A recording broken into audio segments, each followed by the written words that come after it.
Bienvenido. Buenas noches. Mario, muy buenas noches. Siempre un gusto conversar contigo. Bueno, todo el mundo como iniciaba, ¿no? Este preámbulo de esta conversación era que siempre nos deseamos un año nuevo. El año pasado, por ejemplo, nadie tenía ni idea. Por ahí, de repente, en diciembre, los últimos días de diciembre, se hablaba de Europa, ¿no? De la pandemia que estaba apareciendo, ¿no? Que había ido de China y que por ahí estaba cada vez más cerca al Perú. Y ya se hablaba de España, y a España lo veíamos tan cercano. Y obviamente no se tomó en cuenta quizás esas alertas que en su momento se dieron de forma temprana. Si bien es cierto, en nuestro país nadie nos advirtió, pero nosotros, algunos sí teníamos idea de lo que se podía quizás venir. ¿Cómo resumir quizás el comienzo? Vamos a empezar por el comienzo, ¿no? ¿Cómo resumir el comienzo de esta pandemia y el fracaso en aspectos vitales para poder hoy por hoy tener las vacunas? Mario, la pandemia ha sido una contingencia sanitaria de nivel universal que definitivamente no solo comprometía la acción y la respuesta por parte del Estado peruano, sino del conjunto de la humanidad. En realidad, en efecto, ha sido algo imprevisto, algo que no medimos su dimensión ni tampoco cuánto podía afectar el desarrollo de nuestra economía, cuánto iba a durar y sobre todo cuántas personas podían ser salvadas de sus impactos. Los resultados ya a este primer año que cumpliremos el próximo mes de marzo, es decir, más o menos terminando el primer trimestre del 2021, auguran que no hemos hecho las cosas bien. Creo que Michael Reed, de Economist, ha resumido muy bien cuáles han sido esas falencias y tú has tenido la oportunidad de comentarlo, como ha sido también muy difundido en algunas redes que todavía y en algunos medios de comunicación se resisten a considerar al señor Martín Vizcarra como un héroe de la democracia nacional cuando es un fracasado absoluto y total. Por lo tanto, yo separo el tema de la contingencia sanitaria más bien de otro hecho, Mario, que sí me parece importante, porque este año lo hemos inaugurado el 26 de enero con una elección parlamentaria que se suponía que nos daría un Congreso muy superior al anterior. Fue la promesa que también Vizcarra anunciaba. El 2020 tenía que iniciarse con un nuevo parlamento que iba a superar, entre comillas, el obstruccionismo y la baja estofa del anterior Poder Legislativo. Y sin embargo hemos visto que eso no ha resultado así, por lo menos en los últimos años, desde mi punto de vista, el Congreso ha ido en degradé. Es decir, cada Congreso, en la medida que el sistema político peruano se perfora cada vez más y se atomiza cada vez más, y nosotros legitimamos esa atomización como si fuera normal. Tú bien has comentado el caso de Daniel Salaverry, se cambian de camiseta, un día te insultan, al día siguiente están abrazados, pero no por convicción de sumar, sino por oportunismo, ¿no? Como lo están haciendo Vizcarra y Daniel Salaverry. Toda esa perforación evidentemente acarrea consecuencias negativas y ahí estamos viendo los resultados en general, ¿no? Ahora, muchos pensaron, cuando tú has tratado el tema del nuevo Congreso, ¿no?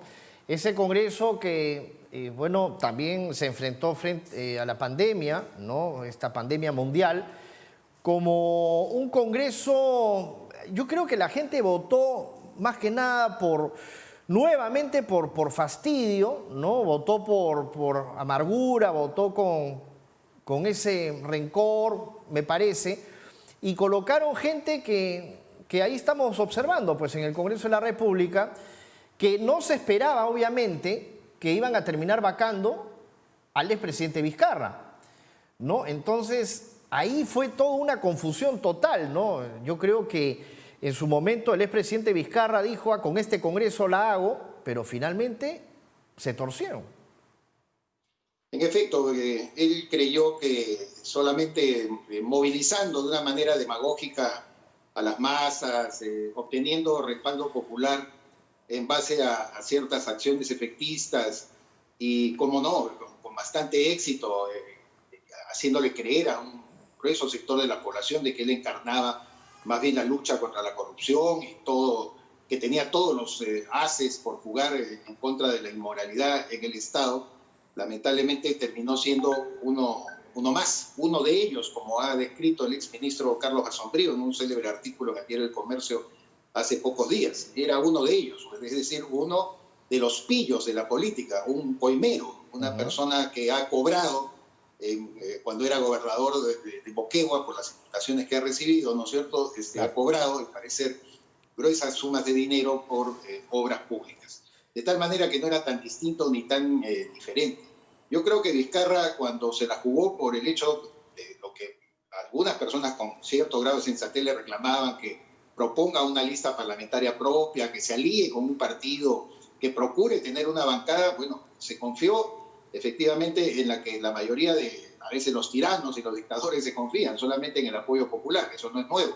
Desde Napoleón, pasando por Stalin, por Adolfo Hitler, por todas las experiencias que hemos tenido, siempre una persona que cree en las instituciones ni cree en la formalización de un respaldo dentro de ese equilibrio de poderes que tiene que haber, se confía solamente en la calle. Y yo creo que lo que está ocurriendo ahora, incluso con la reforma de la Ley de Promoción Agraria, Mario, el tema de los peajes, el tema de formalizar a los colectiveros, que ya hemos visto hoy día una información en el Diario del Comercio, en tan solo algunos pocos meses de vigencia, la norma que ha dado el Congreso ya han producido 20 muertos, ¿no es cierto? O sea, darle, en vez de procurar la formalización del sector formal, adecuándolo a lo que existe y exigiéndole que cumpla, más bien hemos reducido la voluntad y la vocación del Estado a atender las demandas de los sectores informales sin ningún tipo de orientación, ningún tipo de liderazgo, y más bien sometiéndose a la tumbamulta, a la algarada, al griterío, que ya vemos que en materia económica resulta bastante insensato. De tal manera que Vizcarra, a mí me da la impresión que es un poco el promotor de todo ello, ¿no? Creyó, obviamente, que las masas saldrían despavoridas a la calle a defender su presidencia. Ya vemos que no es así, que más bien la juventud cree que era un personaje incluso nefasto ya para continuar en el poder y que simplemente no tenía por qué estar en la presidencia de la República. Creo que algo de a pocos, a cuentagotas, como bien lo has pasado tú en esta valiente pregunta que le hace el colega de Cajamarca al señor Daniel Salaverry, que no parece candidato presidencial, parece más bien el cargamaletas del señor Vizcarra. O sea, las cosas están invertidas. Le hace una pregunta muy directa y sumamente valiosa, ¿no? ¿Cómo así ocurre este tipo de alianza, ¿no? Sí, porque finalmente a lo que se dedica a responder el expresidente Martín Vizcarra, en vez de ver algo de su candidatura al Congreso de la República al lado del candidato Salaverry, es responder sobre el tema de las vacunas, de lo que hizo y no hizo, y también vuelve a hablar sobre el tema judicial, ¿no? Que él está limpio, que él no ha mentido en nada, ha desmentido, ha dicho que ha adelantado 20%. Pero ¿qué tanto de verdad será esto que puede haber adelantado el 20% y hoy por hoy no tenemos nada? Obviamente le echa la culpa al Congreso de la República de haberlo vacado, que eso también es otro problema de este año, porque, a ver, ¿qué pasa si no se lo hubiese vacado a Vizcarra? Bueno, pero esos son argumentos efectistas que tratan de colocarlo a él en una gestión óptima por conseguir la vacuna, cuando sabemos que los procedimientos son bastante complejos y que se necesitaba un verdadero orden y organización. El tema de adelantar 20% para estar en la fila, porque vamos a decirlo claro, no era para comprar la vacuna, eso no existía dentro de los procedimientos que han explicado los expertos, Mario. En todo caso, podías tú tratar de ocupar y mostrar una voluntad de compra que es muy distinto a decir que estabas comprando. Eso lo convierte en Martín Vizcarra, como ha convertido muchísimas cosas más en efectos hacia la población. Entonces, la cuestión es que él no explica nunca la historia completa, siempre trata de dar algunos flashes y siempre hay una mentira en el medio de toda su argumentación. Él se ha aferrado, por supuesto, a esta idea de que si no fuera porque lo vacaron, entonces nosotros hubiéramos obtenido vacunas, cosa que ya en todos los frentes, repito, hasta un corresponsal tan serio como Michael Reed, de The Economist, pues lo ha desnudado completamente. O sea, ¿qué más podemos decir nosotros sobre este tipo mitómano, ¿no? Malo, taimado, traidor, que encarna a Martín Vizcarra, ¿no? Es lamentable, ¿no? Cómo nos puede haber tocado realmente un expresidente de ese tipo. Muchos lo catalogan como el peor presidente de los últimos tiempos, ¿no? Se hablaba, por ejemplo, que el expresidente Alejandro Toledo mentía, ¿no? Pero finalmente parece que el expresidente Vizcarra lo ha superado y con creces, ¿no? Eso es lo que... ¿no? ¿Cuántos darían por tenerlo a Toledo de nuevo acá? ¿No? Bueno, quizás no, las comparaciones para el gusto de la gente pudiera ser exactamente ocioso, Mario, pero incluso con cualquier otro presidente. No se trata de quién puede hacer mejor o peor, sino que definitivamente sí. Yo sí creo que tanto el nivel político del Congreso como los niveles de los jefes de Estado en el Perú e incluso en algunos ministerios no está prosperando, no está progresando y más bien estamos, como yo dije hace un rato, en degradé.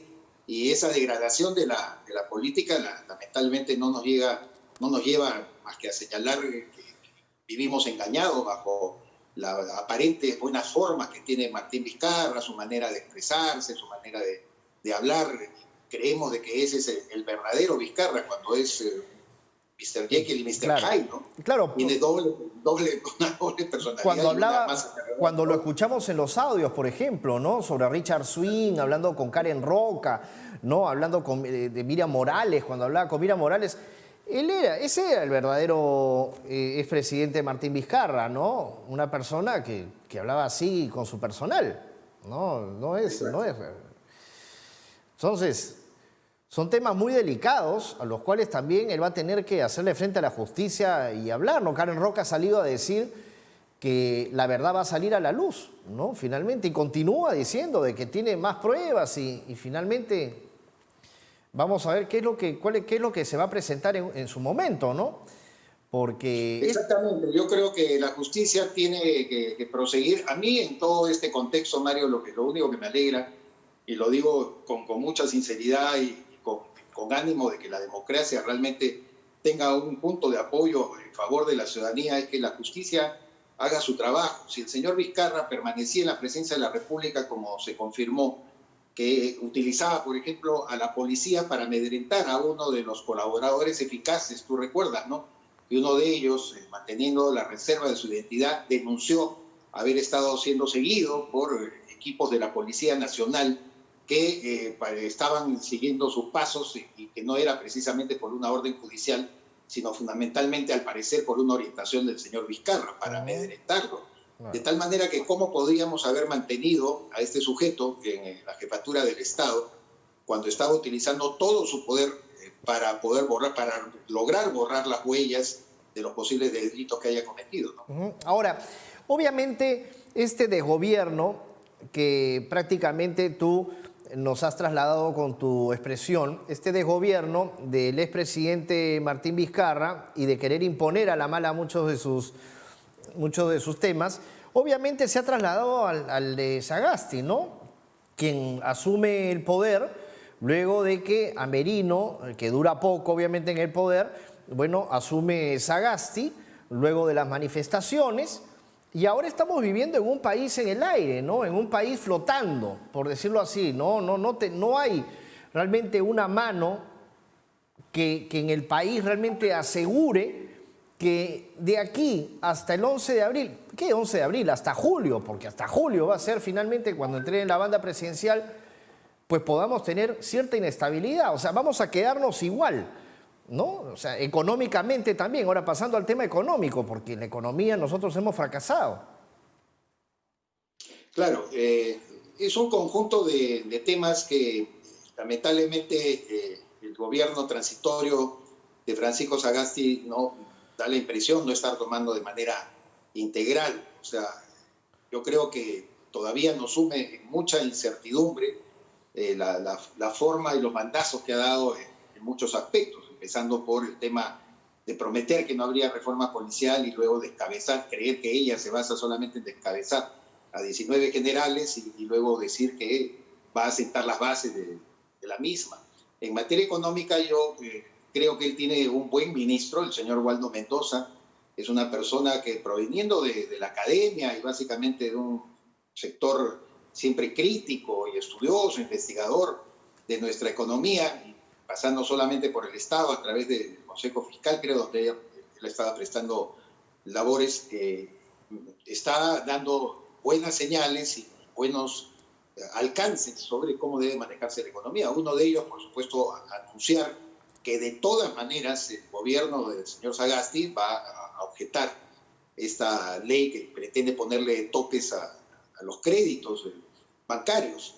Y lo otro es también mirar con mucha preocupación la nueva ley de promoción agraria que se ha promulgado, que se ha aprobado por quinta vez, además, la quinta insistencia, y fijando bases salariales pues, que escapan de la libre negociación, incluso la negociación colectiva que ya ha sido consagrada también en la misma norma. Ajá. Es decir, por lo menos, más allá de lo que uno pueda pensar de las incertidumbres, en efecto, yo coincido contigo, que está generando el gobierno del señor Sagasti, hay puntos de apoyo en lo que podríamos más bien alentar y mirar que no se hagan las cosas de una manera desbocada y populista, como sí, al parecer, lo pretenden hacer algunos otros personajes, ¿no? Pero en el 2021 vamos a necesitar un presidente que ese rompecabezas, pues más o menos lo comience a armar o a rearmar, ¿no? Porque estamos ahorita, podríamos, no sé, yo observo así, ¿no, César? Como que estamos en un país un poquito desordenado y lo que se necesitan en estos momentos es ajustar las tuercas. No solamente las tuercas en el aspecto político, económico y en el aspecto que tiene que ver con lo social, pero básicamente también en el cambio de la política. O sea, porque obviamente nadie está contento nunca, y es porque acá somos un país de 33 millones de habitantes comparado con Chile y con otros países de Sudamérica. Bueno, definitivamente un país pluricultural y en donde hay que entender a todos, pero hay que contentar a todos. No se va a poder hacer eso. Pero ahora, el próximo presidente al 2021, César, ¿cómo es que tendría que ser? Porque, a tu juicio, la gente, estamos viendo, no le gusta la mano dura, a otros no le gusta la mano tan blanda, a otros no le gusta que den bonos, a otros le gusta que den bonos. O sea, tenemos para todo y de todo. Entonces, ¿cómo hacer para contentar al grueso del peruano y ya ponernos pues dentro del ranking, ¿no?, de países realmente líderes en la región y no estar decayendo? Vayamos a ver a Chile cómo está ahorita, por ejemplo, ¿no? Brasil, que ha tenido millones de fallecidos, ¿no? Y ahí están. Entonces, ¿qué es lo que se necesita para el próximo año? Yo me temo, Mario, de que nos estamos llenando de ilusión solamente con el cambio de presidente y creemos que elegir a un nuevo iluminado para que ocupe el sillón de Pizarro podría resolver las cosas y que dependerá de su buena voluntad y dependerá del nivel de consenso que él le pueda promover. Yo creo que es una descripción totalmente inexacta de la actual sociedad peruana, donde justamente creo yo que desde el gobierno, incluso, mira, me atrevería a decir el gobierno de Alan García, porque hubo situaciones del segundo gobierno en la que comenzaron a crearse estas famosas mesas de diálogo que fueron convertidas en las suplentes del nivel de intermediación que debían tener los partidos políticos para canalizar las demandas ciudadanas. Aquí lo que hemos perdido, y como se está perdiendo en muchas partes del mundo, es la valoración de los partidos políticos como verdaderas herramientas de intermediación política que deberían ayudar a que la colectividad pudiera canalizar sus demandas y lograr, por cierto, que se aprueben algunas reformas y algunas normas a su favor. El Perú ya no está en eso, Mario. Yo me temo que hemos caído en un caos y una anarquía, lo he escrito en mi último artículo, sí, lo vi. El domingo expreso, en la que digo el temible 2021, porque estamos en las mismas condiciones con un sistema político, como he dicho, perforado. ¿Por qué perforado? Porque es un sistema político que te da la oportunidad, esta vez, por la última ocasión, de que 24 partidos postulen, hay 19 candidatos presidenciales admitidos a la fecha, hay una serie de tachas de algunos otros movimientos con sus listas parlamentarias, pero yo me temo que la atomización va a continuar, y una atomización que ahora responde más bien a poderes fácticos que están distribuidos a lo largo y ancho del Perú en muchos sentidos, con un criterio de interés solamente particular y no interés colectivo. O no me vas a decir que el narcotráfico, la minería ilegal, la tala ilegal, la trata de personas, incluso las agendas de las organizaciones no gubernamentales, como por ejemplo para penetrar en el sector educación, en el sector salud, en el sector de defensa, el sector interior, porque hemos debatido tanto, por Dios, en los últimos las últimas semanas sobre qué cosa ha pasado con la Exacto. policía. Bueno, es que hay una agenda, pues hay una agenda Así es. ONGera que pretende imponerse. Eso es lo que yo considero que es un trama donde ya ahora los políticos, Mario, bajan la cabeza en vez de liderar. No lideran, ellos simplemente imponen la agenda a través de la tumbamulta, a través de la algarada popular y sobre todo para satisfacer plenamente a todo el mundo, cosa que no puede pasar pues en toda la sociedad. Es correcto. La política tiene que ser arte de negociar, arte de saber qué cedes tú, qué cedo yo, qué ceden los otros y cómo ponemos la pelota al centro para que todos podamos ganar. De hecho, el diálogo es básico, es importante y yo creo que el próximo presidente va a tener que ser abierto a ese diálogo que se perdió y que se perdió porque se quiso imponer, ¿no? Como bien tú dices, muchas de las ideas. Cuando salía el expresidente, por ejemplo, Vizcarra, a hablar en su mensaje de las 12 del día, por ejemplo, en plena pandemia, él no dejaba que los periodistas le preguntaran, ¿no? O sea, escogían las preguntas, por ejemplo, ¿no? Entonces ahí es un claro ejemplo de que no existía esa libertad para poder preguntar, conocer y que un mandatario responda sobre la preocupación que existía en la ciudadanía.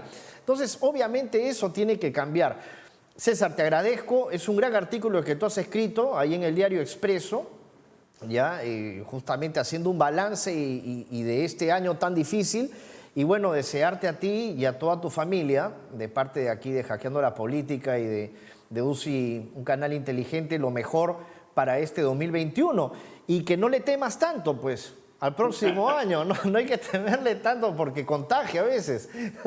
Eso no va a cambiar y no lo digo de pesimista, Mario, solo aclaro de que no es que mi ánimo esté en el suelo y que yo no tenga capacidad de reconocer que la voluntad del peruano ha superado muchas dificultades, pero lamentablemente seguimos dominados por un sistema en el cual no nos garantiza que ese diálogo que tú estás incluso proponiendo, que sería lo sensato, derive a acuerdos fundamentales. Ese es el gran temor que tengo y bueno, veremos si la realidad me da la razón o no. Y yo preferiría que no me dé la razón como para temerla en 2021.